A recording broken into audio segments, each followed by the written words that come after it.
busting. Many brothers I be sparking and rusting, man, like inside the dark, call me Bill Snatcher. Just a brother for the rapture. I hang live, holding on strong, hard to capture. Extravagant, resurrect the track and it's militant. And I react like a convict and start killing. It's manifesting. The gods work like appliances, dealing in my cycle. Yo, what's going on, everybody? It's your boy Naruto Explain here, bringing you guys a major update on Boruto Chapter 59. We have brand new spoilers that are out from Organic Dinosaur. Gotta give props to Organic Dinosaur for giving us the spoilers that we have here, and we have some major developments that are going on right now. So obviously, if you're an anime only fan, I thank you for your support. However, with all that being said though, we're going to jump into some of these key spoilers that are coming out for Boruto Chapter 59, which, as a reminder, the Boruto chapter should be coming out on June 20th. So with that being said, let's jump right into these spoilers. So I think we gotta start with the most important thing here, which is Code and Eida. They're not just making small moves, they're making boss moves at this point. And yet, despite all of this, it really is a testament to Naruto's power, even without Kurama, that despite all of this, Code does not want to actually fight Naruto head up. And the guy is going as far as to try and have so much of an upper hand on Naruto that he's essentially assembling a Naruto Death Squad to take Naruto out. He's literally putting a team together of people that can actually kill Naruto in battle. He's still worried that in the back of his mind, he still thinks that I might be able to kill Naruto, but I'm not 100% sure of it. I don't want to end up like Delta and get completely destroyed in a battle. And he has moments where he's wondering, can he actually beat Naruto and Sasuke without having his limiters taken off of him? And the reason why this is so important is Code is refusing to get into a direct confrontation, which is why Code is essentially taking the safe route, and Code is trying to stack the deck, which I've always said, when it comes to beings as powerful as Naruto and Sasuke, that's a testament to them that either one, the author has to nerf them down in that manner, or that people have to be so overwhelmingly powerful that they can't just fight them head up. They've got to completely stomp them. If you're in a situation where you're going to be fighting Naruto and Sasuke and it's a tit for tat back and forth, they're going to get the better out of you because Naruto's so unorthodox that any type of even fight is an automatic advantage for him, because even though Naruto's more calculated now as Hokage, Naruto can still slip back into that hyperactive knuckleheaded ninja type of a fashion, and Code is well aware that, like, hey, I can't take any chances with Naruto. And then when it comes to Sasuke, Sasuke's so cold, calculated, and methodical that even without the Rinnegan, Sasuke's still extremely dangerous, and Code's like, man, I don't want to try and take these guys head up. And so that's when Eida says, okay, that's cool, look at what we got over here, let's go to this part of Boro's hideout. And this is huge. This is something that's going to change the series going forward. We have yet another member of the team, the squad that is being assembled to extract revenge on Ishiki Otsutsuki's death. We have Eida's younger brother, who, according to these spoilers, looks to be about the same age as Himawari. So that means that we have a 10-year-old who has the power. This is going to piss some people off. But this is like hands down some of the most shonen shit that you will ever see. Shonen Jump, yes, they do battle manga, but Shonen Jump has a lot of gag manga. This is the most shonen shit you will ever see. So if you thought Himawari one-shotting Naruto, making Kurama be absolutely scared of it was funny, check out what this kid has right here. This kid, he has the power to kill Naruto.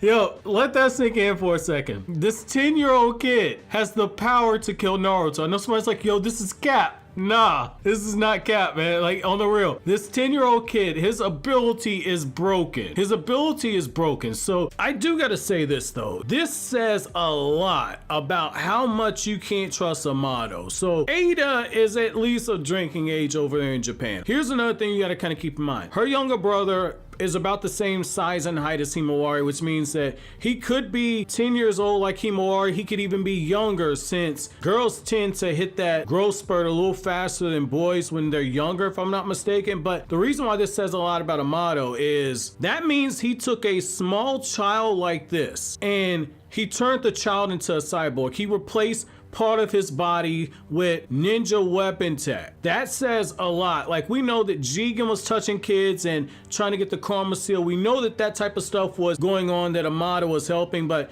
we're seeing that, like, there's no line that he won't cross. At least with the Jigen thing, you could have argued like, well, maybe Jigen slash Ishiki was forcing him. No, he did this part willingly, and he took a small child and did so. That is super messed up. But I gotta say this, whereas this kid's ability, Damon's ability is broken, you also have a trade-off with Eida. So whereas it gets revealed that like Eida doesn't have any special jutsu outside of her Senrigan, which allows her to see all things that are happening at the current time, and then she can see everything that happened all around the world at any point in time going back to the moment of her actual birth. However, this new character Damon, his ability is broken. So what Damon's able to do is essentially reflection. So if you decide you're gonna use, say if you're Sasuke and you're gonna use Amaterasu on Damon and burn this guy alive, Damon's ability allows him to not only see the way that you're going to attack him, but he's able to take your attack, visualize it in his head, reflect it back onto you, and then he's able to multiply the level of force that he hits you with. And we see this in a couple of ways. One of the guards in Boro's hideout tries to shoot him, and all of a sudden the guy ends up with the laser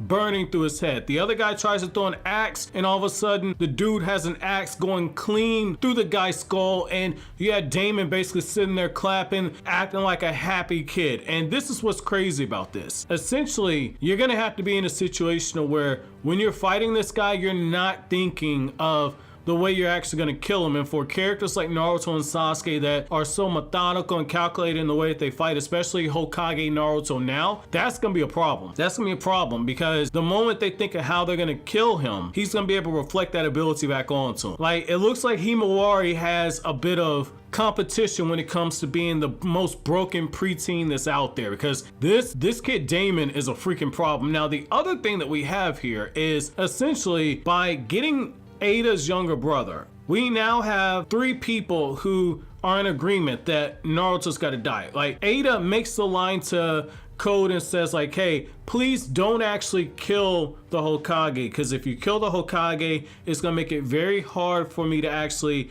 get Kawaki where I want him. And if we do kill the Hokage, I just can't allow you to actually let Kawaki know that I had anything to do with something like this. And so you see where that little fault line is starting to kind of develop between the two of them, but at the same time, Code is completely enamored with the character Eida. He'll do everything that she actually wants for him. Now, the thing that you have to kind of keep in mind here is that it really feels like what Kishimoto is attempting to do is he's attempting to add a little bit more to Code's personality, because in the manga he's a very bland character, and by giving the rivalry with Kawaki and seeing how Code was trying to kill Kawaki after they both got Ishiki's karma seal, and how Code was this Osusuki worshiper, they're trying to put real heat on the character of Code. But in the back of my mind, I can't help but thinking that we're in a situation where Masashi Kishimoto is trying to clear the deck when it comes to a time skip and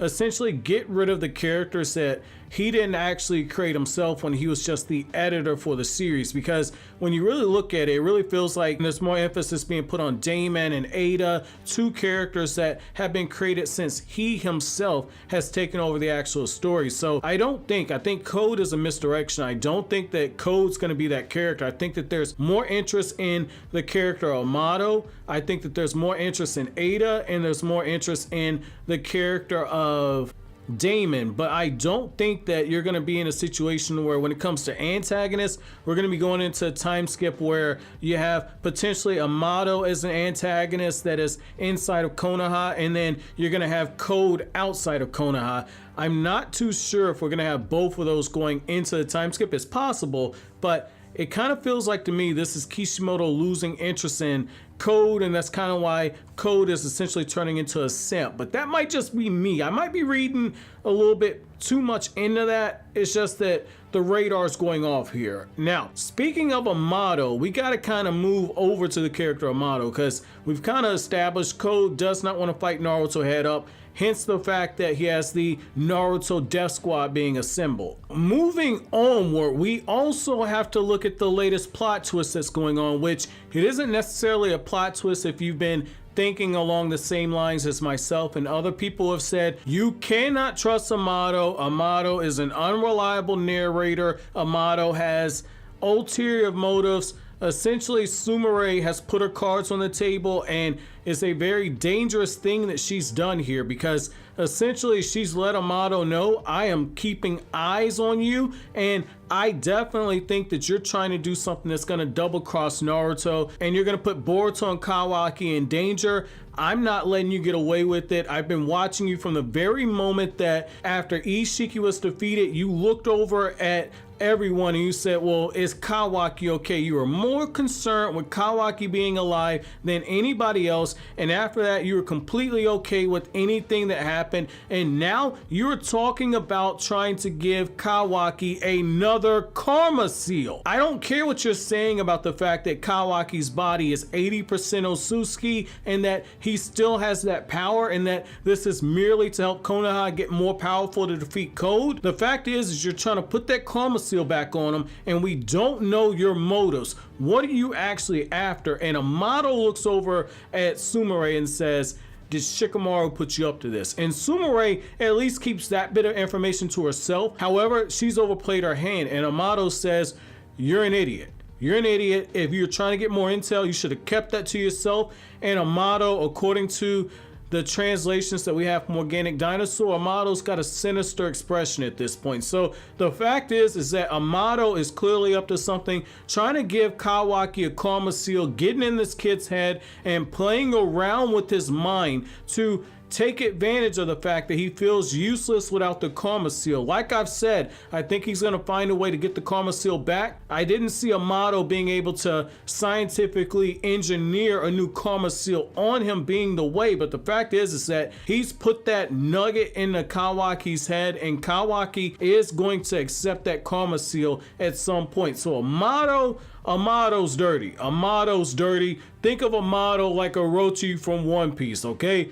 Amado's that character that you knew, if you paid attention, like, I can't trust this guy. Like, that's crazy right there. That's crazy. I guess Kanjuro will be the better comparison. He's Kanjuro. In hindsight, everything Kanjuro did made a lot of sense on why he did what he did in One Piece. Don't want to spoil if you're not caught up on One Piece, but I will say this though. It's the exact same thing here with Amado. Amado has ulterior motives, and it's plain as day what's getting ready to happen here. So I mean, this was okay. There's more stuff that happened in the chapter. I'm gonna hold off on that because I want to see the stuff actually drawn.